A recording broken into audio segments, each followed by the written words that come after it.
जय श्री राम। आज के सत्र में हम सुंदरकांड के सातवें चौपाई का अध्ययन करेंगे। पिछले सत्र में हमने देखा कि अ, हनुमान और विभीषण एक दूसरे से मिलते हैं और मिलने के बाद काफी प्रसन्न होते हैं। हनुमान श्री राम की सारी कथा सुनाते हैं और अपने लंका आने का उद्देश्य बताते हैं। तो ये सुनने के बाद विभीषण फिर अपनी व्यथा व्यक्त करते हैं कि लंका में वो किस तरह से व्यथित है। तो वो इस चौपाई में है। तो पहले हम इस चौपाई का पाठ करेंगे, फिर इसके अर्थ को समझने की कोशिश करेंगे। सुनहु पवन सुत रहनी हमारी, जिमि दसनन मुँह जीभ बिचारी। तात कबहु मोहि जानी अनाथा, करहि कृपा भानुकुल नाथा। तामस तनु कछु साधन नाही, प्रीति न पद सरोज मन माही। अब मोहि भरोस हनुमंता, बिनु हरि कृपा मिलहि नहीं संता। जो रघुबीर अनुग्रह कीन्हा, तौ तुम मोहि दरसु हठि दीन्हा। सुनहु विभीषण प्रभु के रीति, करहि सदा सेवक पर प्रीति। कहूँ कवन में परम कुलीना, कपि चंचल सबहि विधिहीना। प्रातल जो नाम हमारा, तेहि दिन ताहि न मिलई आहारा। तो विभीषण जी हनुमान जी से कहते हैं, सुनहु पवन सुत रहनी हमारी। रहनी मीन्स हमारा यहाँ रहने का दशा जो है, मैं जो यहाँ रह रहा हूँ किस दशा में रह रहा हूँ, हे हनुमान जी ये आप सुनिए। तो मेरी दशा ऐसी ही है जैसे 32 दांतों के बीच जीव की दशा होती है। कहने का मतलब ये है कि जो इनके चारों तरफ जो लोग हैं, इनका जो जिस समुदाय में विभीषण जी रह रहे हैं, वहां सभी कठोर प्रवृत्ति के लोग हैं, दानवी प्रवृत्ति के लोग हैं। उनमें कठोरता है, निर्दयता है। और उस उन सब के बीच में विभीषण जी पड़े हुए हैं, फंसे हुए हैं। तो और फिर कहते हैं कि आ, हे मित्र, प्रभु मुझे अनाथ जान के मुझ पे कब कृपा करेंगे। हम्म, तात कबहु मोहि जानी अनाथा, करहि कृपा भानुकुलनाथ। तो भानुकुल मीन्स सूर्यवंश। भानु मीन्स सूर्य होता है। तो ये जो सूर्यवंश के जो प्रभु श्री राम है, ये मुझ अनाथ पे कब कृपा करेंगे। फिर विभीषण जी अपनी मजबूरी बताते हैं।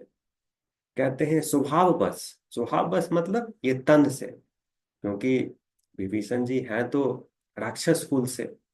तो तामस तनु कछु साधन नहीं। तनु का मतलब होता है शरीर। तो मेरा जो शरीर है ये तामसी प्रवृत्ति का है।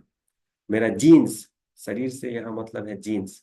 तो मैंने जो स्वभाव जो इनहेरिट किया है अपने माँ बाप से, उसके चलते मुझ में तामसी प्रवृत्ति है। और प्रभु के चरणों में मेरे लिए मन लगाना बहुत ही मुश्किल है, बिकॉज ऑफ माई जीन्स, मेरा जो लीनिएज है। फिर कहते हैं कि लेकिन अभी मुझे कुछ भरोसा आ रहा है कि भगवान श्री राम मुझ पे कृपा कर रहे हैं, और मैं उनकी भक्ति में अग्रसर हो रहा हूं, means I am advancing in his devotion. तो ये कैसे पता चल रहा है? क्योंकि आपके दर्शन हुए। ये प्रभु श्री राम का ब्लेसिंग है कि आपने मुझे दर्शन दिए। जो रघुबीर अनुग्रह कीन्हा, तौ तुम मोहि दरसु हठि दीन्हा। तौ तुम मोहि दरसु हठि दीन्हा, कि मतलब बिना मांगे। मैंने तो प्रभु श्री राम से डिमांड भी नहीं किया कि मुझे किसी विप्र से, सज्जन पुरुष से मुझे मिलाओ, बट आपके दर्शन हो गए। तो इससे साफ परिलक्षित है कि प्रभु राम मुझ पे कृपा बरसाना शुरू कर दिए। तो फिर हनुमान जी कहते हैं, सुनहु विभीषण प्रभु के रीति, करहि सदा सेवक पर प्रीति। हनुमान जी जवाब देते हैं कि हे विभीषण, आप ये जानिए कि प्रभु हमेशा अपने सेवकों पे, अपने भक्तों पे कृपालु होते हैं। आप मुझे ही देख लीजिए, मैं किस कुल से हूँ? मैं बंदर कुल से हूँ। हम्म, और लोग ऐसा कहते हैं कि सुबह सुबह अगर आपने बंदर शब्द का उच्चारण कर लिया तो पूरे दिन खाना ना मिले। कहने का मतलब है कि ये बंदर प्रजाति अशुभ प्रजाति है। It's not a respected species. और उस प्रजाति के होने के बावजूद, उस प्रजाति से होने के बावजूद प्रभु मुझ पे कृपा बरसा रहे हैं। मेरी उनमें भक्ति है, मैं उनकी सेवा कर रहा हूं, और इसके चलते प्रभु मुझ पे कृपा बरसा रहे हैं। अब हम दोहे का पाठ करते हैं। तो विभीषण जी यहाँ काफी भावुक हो गए हैं, और भावुक होके ये कहते हैं, अस में अधम सखा सुनु, मोह पर रघुबीर, किन्हीं कृपा सुमरी गुण, भरे बिलोचन नीर। तो विभीषण जी इतने भावुक हो गए हैं कि इनका आंख आंसू से भर जाता है।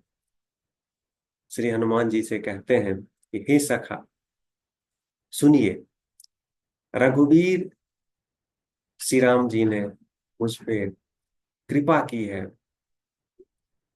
और फिर श्री राम के गुणों को सुमिर करके, याद करके वो काफी भाव विह्वल हो गए हैं, और उनका आंख आंसू से भर गया है। अब इस चौपाई से हमें सीख क्या मिलती है, इस पे हम जरा ध्यान दें।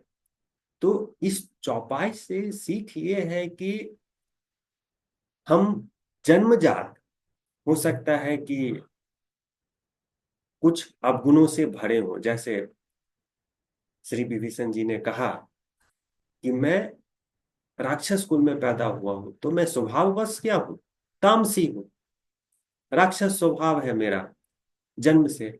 लेकिन इसमें भी परिवर्तन किया जा सकता है, अगर हमारी इच्छा शक्ति हो तो।